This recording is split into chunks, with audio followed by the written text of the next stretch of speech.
नमस्कार, आप देख रहे हैं यूपीएस न्यूज 24 लाइव। आइए रुक करते हैं खबर की ओर।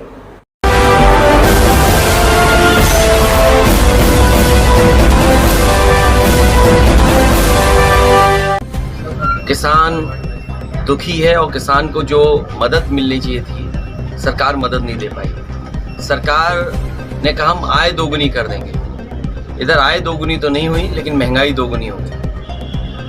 चरम सीमा पर महंगाई है, चरम सीमा पर बेरोजगारी है, और जो बड़े बड़े सपने दिखाए थे आज वो जमीन पर।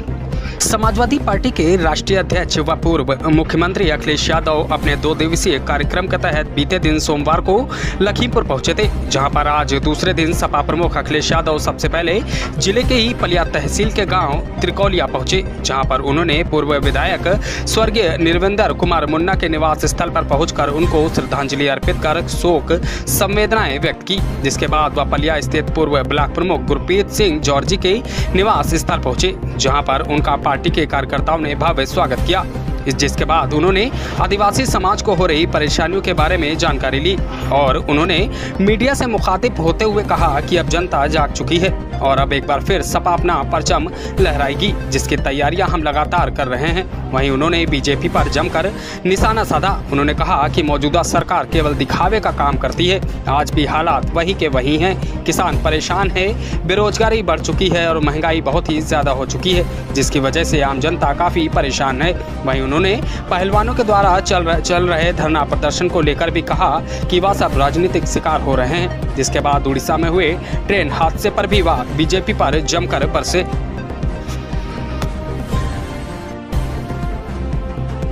आज आप यहाँ पर आए हुए हैं, किस उद्देश्य से आए हुए हैं? समाजवादी पार्टी का शिविर चल रहा है और पूरे लखीमपुर के कार्यकर्ता नेता वहाँ बैठ कर के चर्चा कर रहे हैं। पार्टी के वरिष्ठ नेता जानकारी दे रहे हैं कि आने वाले समय में किन चीज़ों से चुनौतियां हैं, किन से मुकाबला करना है। और सवाल वही बुनियादी हैं। किसान दुखी है और किसान को जो मदद मिलनी चाहिए थी सरकार मदद नहीं दे पाई। सरकार ने कहा हम आय दोगुनी कर देंगे। इधर आय दोगुनी तो नहीं हुई, लेकिन महंगाई दोगुनी हो गई। चरम सीमा पर महंगाई है, चरम सीमा पर बेरोजगारी है, और जो बड़े बड़े सपने दिखाए थे आज वो जमीन पर और जनता के बीच में आज भी वो जुमलों की तरह है। मुख्यमंत्री जी कहते हैं कि 100 में केवल 4 बेरोजगार हैं। पलिया में आए, लखीमपुर में घूमें, सरकार के लोग देखें कि आखिरकार कितने बेरोजगार हैं। बिजली महंगी, खाने पीने का सामान महंगा, गेहूं खरीद हुई लेकिन सरकारी खरीद नहीं हुई। इन्होंने अपने लोगों को लाइसेंस दिया। जो बड़े बड़े पैसे वाले लोग हैं, उद्योगपति हैं, उनके माध्यम से पूरा का पूरा गेहूं खरीद लिया। और गेहूं इसलिए खरीदवा दिया उनको क्योंकि उनको वो मुनाफा देना चाहते हैं। यही मुनाफा अगर किसानों को मिला होता तो किसान खुशहाल होते, यहाँ की अर्थव्यवस्था बेहतर होती। सर, जिस तरीके से उड़ीसा में रेल हादसा हुआ, कहीं ना कहीं उस पर राजनीतिक खेली जा रही है और हिंदू मुस्लिम की बातें भी सामने है, इस पर क्या कहेंगे? देखिए, भारतीय जनता पार्टी बचना चाहती है, अपनी नाकामी को छिपाना चाहती है। ये किसने कहा था कि ट्रेन में कवच है, और कवच ऐसा है कि जो टेक्नोलॉजी के साथ है। अगर ट्रेन पास आएगी, पीछे से आएगी, आगे से आ जाएगी तो पता लग जाएगी। स्टेशन पे जगह जगह उन्होंने इंस्ट्रूमेंट्स लगाए थे, ट्रेन में इंस्ट्रूमेंट्स लगे थे। तो ये जो इलेक्ट्रॉनिक इंस्ट्रूमेंट्स लगे थे आखिरकार वो क्यों फेल हुए? और अखबारों में तो ये पढ़ने को मिल रहा है कई हजार संख्या में वो इंस्ट्रूमेंट्स या एक साल में फेल हुए हैं। तो अगर इतने बड़े पैमाने पे इंस्ट्रूमेंट्स फेल हो रहे हैं, उनका कवच सिस्टम फेल हो रहा है, तो ये बच नहीं सकते हैं। और मैंने कई बार कहा ये कवच नहीं था, भारतीय जनता पार्टी का ये कपट है ये, और ये भ्रष्टाचार का कपट दिखाई दे रहा है। जो दोषी लोग हैं उनके खिलाफ सरकार को कार्रवाई करनी चाहिए। सर, जिस तरीके से पहलवानों के साथ दुर्व्यवहार हो रहा है, उनके साथ राजनीतिक खेली जा रही है, इस पर क्या कहेंगे? देखिए, भारतीय जनता पार्टी में जो है वो सब कानून मान रहे हैं, उनसे साफ सुथरा कोई नहीं हो सकता।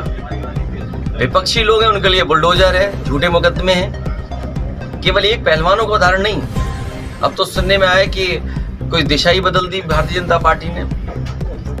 इधर आपने कन्नौज में देखा होगा, एक सांसद ने चौकी में जाकर के पुलिस की पिटाई कर दी। अब पुलिस बताओ कहाँ बचेगी? बुलडोजर के पीछे छिपेगी क्या? कैसे बच पाएगी पुलिस? 2024 के लिए क्या? और अगर समाजवादी पार्टी का कोई है तो उस पर मुकदमे लग जाएंगे। आज ही सुना है, अखबारों में पढ़ा कि इरफान सोलंकी पे मुकदमे तय कर दिए और धाराएं लगा दी। पहलवान जिन पे आरोप लगा रहे थे वो एकदम आजाद घूम रहे हैं। सर, ये बाबा जी का मिट्टी मिला देने वाला संदेश है। देखिए, बाबा जी मिट्टी में मिला देंगे, मैंने लोकसभा में भी और विधानसभा में भी कहा। अगर आपने पूरी कार्रवाई देखी होगी तो विधानसभा में मैंने कहा कि ये मुख्यमंत्री की भाषा नहीं हो सकती और इसीलिए मुझे वेल में जाना पड़ा। लेकिन विधानसभा के स्पीकर भी मुख्यमंत्री जी के पक्ष में आ गए। तो अगर विधानसभा के स्पीकर मुख्यमंत्री के पक्ष में आ जाएंगे तो विपक्ष के पास क्या है बात करने के लिए। इसीलिए मैं कहता हूं कि इनको हराना जरूरी है। यहाँ का किसान दुखी है, गन्ने का पेमेंट नहीं हो पाया।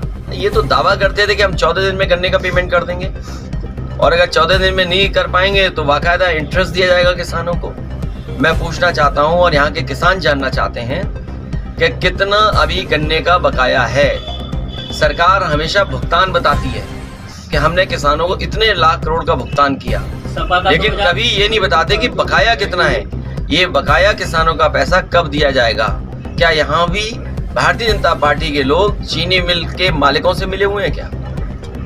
सभा 2024 का क्या प्रोपेगेंडा है sir? Samajwadi party Bharatiya Janata party को हराएगी।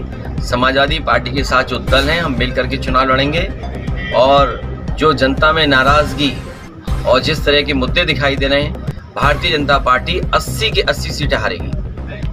देखो सर, ट्रिपल इंजन की सरकार तो सर आपस में ही लड़की क्या स्थिति है? न केवल आपको वहाँ उड़ीसा में टकराते दिखे इंजन, बल्कि आपको यूपी में भी दिखता होगा। सोचिए, हमारे एक डीजीपी कारवाग आए, फिर दूसरे डीजीपी कारवाग आए, अब तीसरे कारवाग डीजीपी आ गए।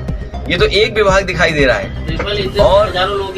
और कई ऐसे लोग हैं जो यहाँ से दिल्ली जाना चाहते थे, ये अपना एक्सटेंशन चाहते थे। ये इंजन चारों तरफ से टकरा रहे हैं। यहाँ पर विधायक लोगों का अलग इंजन चल रहा है, डीएम साहब का अलग इंजन चल रहा है, सरकार का अलग इंजन चल रहा है, मंत्रियों का अलग इंजन चल रहा है। आप पता करवा लीजिए आप। और मुझे तो ये लगता है कि मुख्यमंत्री भी कहरबाग है।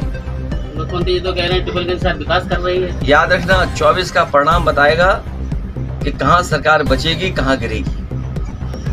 ठीक है सर। ऐसी खबर से जुड़े रहने के लिए आप देखते रहिए यूपीएस न्यूज़ 24 लाइव।